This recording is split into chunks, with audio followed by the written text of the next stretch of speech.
So the macro calculator you're using is wrong, and I can explain why. So macro calculators they're not a bad starting point for trying to figure out, especially if you've never done it, what your maintenance calories is, but they don't really take into account things like NEAT, which is non-exercise activity thermogenesis, which I'll explain later, and then like what job you have, how truly hard you're exerting yourself in the gym. So there's just a lot of factors that it can't really calculate for you when it's just an algorithm online and it doesn't really know much about you. So, firstly, let's talk about what is bulking and cutting, which is what you'd likely use a macro calculator to help figure out. So, bulking is just when you're trying to put on weight, and cutting is when you're trying to lose weight. So, typically, you're going to be somewhere 200 to 500 calories from your maintenance. But what video is really about is helping you actually find that maintenance. So, for starters, what I'm going to do now is you're going to see me looking down. I'm going to use a macro calculator and record it. I will put it on the screen and go through everything that I'm actually putting into it. So let's see. First, you can see that I looked up just macro calculator. Very simple. From here, this is the one I've used in the past. So you're going to click on the link. Now you have to fill it out. So I'm going to fill it out in the US metrics. That's where I'm from. So I am 23. I'm a male. I am 6'1". Right now I'm about 200. I was 204 pounds this morning. So for activity level, this is very important. If you look at the bottom down here, what I'm highlighting, this actually indicates how to describe your level of physical activity.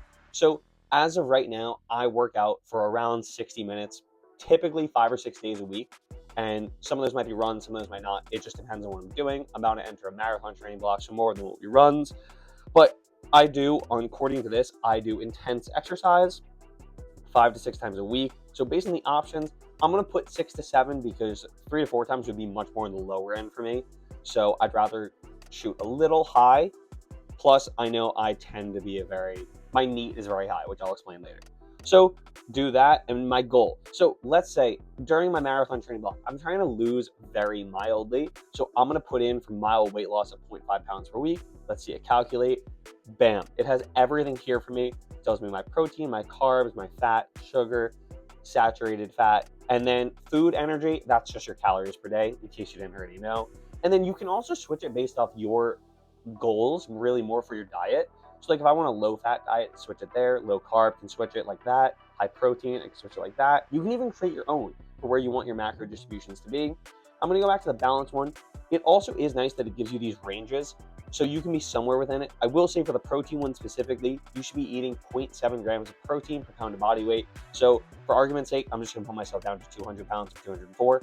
I would multiply that by 0.7, which would give me 140 grams of protein a day. Typically, I do aim for more than that, but that's just like a nice general range for all of these, because you're not going to hit exactly, let's say 421 grams of carbs every day. I'm not going to hit that every day, but I can be somewhere between 337 and 572. You can do somewhat between that. What's also nice is if you just scroll down here on the bottom, let's say you plug your stuff back in, you're at a new spot, you can easily just change it. Like let's say I want to do extreme weight loss, calculate, bam, it updates everything. Then I'm done, and now I want to do extreme weight gain. Bam, it's done. And like it just calculates everything for you, and it's nice as a starting point. I'm going to emphasize as a starting point. So with that being said, that gives you a nice starting point where you should actually start. But what you really should do, in my opinion, is actually take the time to track your calories for 1 to 2 weeks. Personally, especially if this is your first time, I would actually recommend the 2-week mark, but you could just do 1 week. So what you're going to do is you're going to track your weight every day and the amount of calories you eat every day. You're going to average both of those over the week. And this is why it would make more sense to do 2 weeks, is you can see from week 1 to week 2 if your weight changed at all. And let's say I'll use me for example, right? So let's say I'm 204 pounds at the end of week 1 and 204 pounds at the end of week 2, and I was eating, let's say, 3,700 calories a day. Guess what? That means that's my maintenance. So the reason the calculator can be a nice starting point is you can use that to see if you're going to maintain, gain, or lose weight at that point. So that's why it's a nice starting point. But like I said, the odds are you're going to have to adjust from there. So let's quickly talk about how do you actually track your calories. So obviously you could do it in a notebook and like go through, read the labels of everything, and just write it down. Though that is a little old fashioned, and there's much easier ways to do it these days. So one thing that the way I did it is I used MyFitnessPal. MyFitnessPal, I'll pop up what it looks like. It is an absolutely amazing app. It did used to be better because they used to have more features that were free and now they became premium. So a little annoying, but in MyFitnessPal, you can look up foods, add them in. It allows you to track your diet, and you can track literally everything dietarily in there. You can also log your weight in there, which I personally do. I log my weight in there regularly.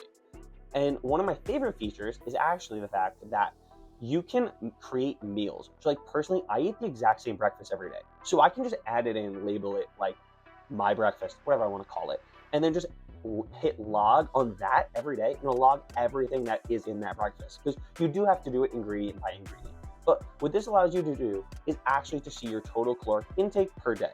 One thing I will say is it does calculate your steps per day, and then it gives you like extra calories because of you. Let's say you took 10,000 steps, it says, oh, you can eat this 150 extra calories.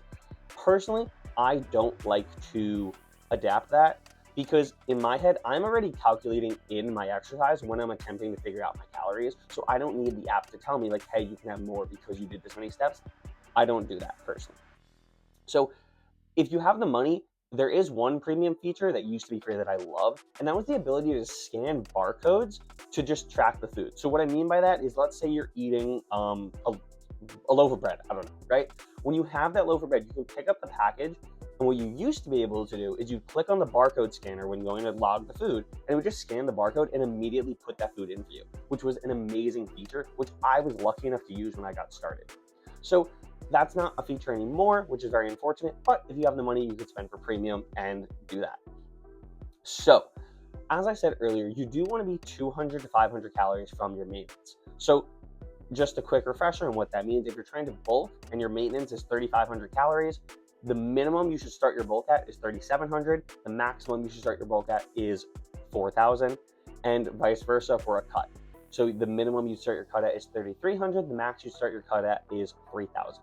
And what you do is, from there, whenever you notice your weight stagnating after a week or two, that's when you just increase that deficit or that surplus a little more. So typically when I'm increasing it, I'll do about another 100 or 200 calories. It depends on how aggressive I'm trying to be in that specific cut or bulk. So these are all extremely important things to do. And one thing I will say is I actually don't track my food anymore, but that's because I tracked my food consistently for a year. So I can just look at foods now, especially because I eat a lot of the same things, and know the amount of calories in it.